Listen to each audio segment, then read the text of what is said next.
Hey everybody, I'm Russo. I do a little work here and there, and it looks like we're back in the research workshop for what I am calling my first perfect cardstock miniature base. This is an example, but what makes it perfect? And that is that there are no striations along the edge. See, this is largely just layers of cardstock, and usually, like a 3D print, you'd get little lines on the edges. But here, there are not little lines on the edges. So what we really have here is a couple of things, really a couple of very similar things, but still very slightly different. So first you gotta ask, what shape is this? And the answer is, ignoring that brick pattern on the top, a truncated cone. So you know what a cone is, and this cone has been truncated, meaning we cut it. We cut the top off. So this is technically just the bottom of a cone.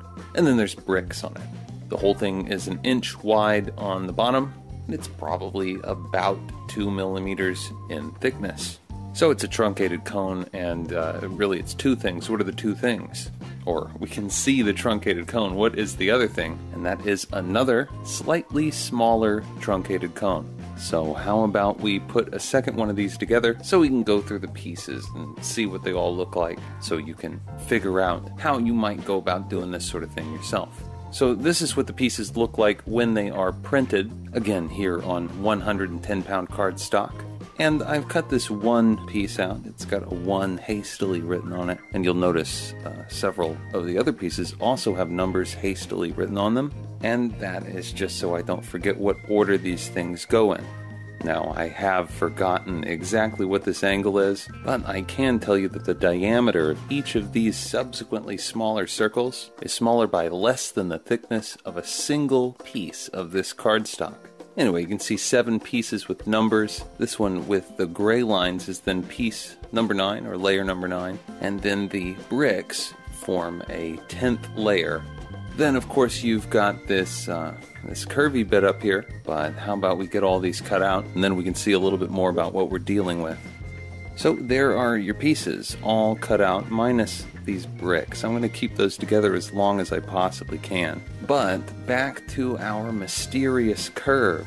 This is a difficult sort of thing to calculate, but what it is the outside surface of the outside truncated cone. And if you're going to try to get this exactly right by hand, well, you can do it, but it will take some calculating. So I would suggest finding some sort of calculator online that can do this sort of thing for you and give you a vector file of some kind. But what's next? Maybe gluing most of these circles together? Well, you know, all the circles except for the bricks, which again will get cut out last. And here are those discs all glued together with a glue stick, I might add. Low moisture is not a bad thing. And to get back to our previous point, I think the striations on the sides of this are perfectly notable at this point. And that is exactly where our little curved piece of paper comes in, because as you can see, with a little curling and fiddling and a bit of glue later on, that is going to fit on there perfectly. So later, no, I will go ahead and glue that now, and I'll put on the bricks. I mean, there's no point in wasting your time showing rectangles getting cut out. But yeah, you can imagine. Here it is, all glued together with a glue stick. And that brings us to what step would be right after this. That step being to seal. And for this I use a very thin coat of super glue. You can put on more than you need and move it around with a toothpick, just making sure that you clear these little indentations before it gets too hard. And after that, you can do what you want. If you don't need that many, you can just make them out of paper like this. But the plan for me is to make a few more, maybe a couple in different styles, because now you can see I have 2 just like this. And after I get a few of those, I will make a mold and cast tons and tons of copies.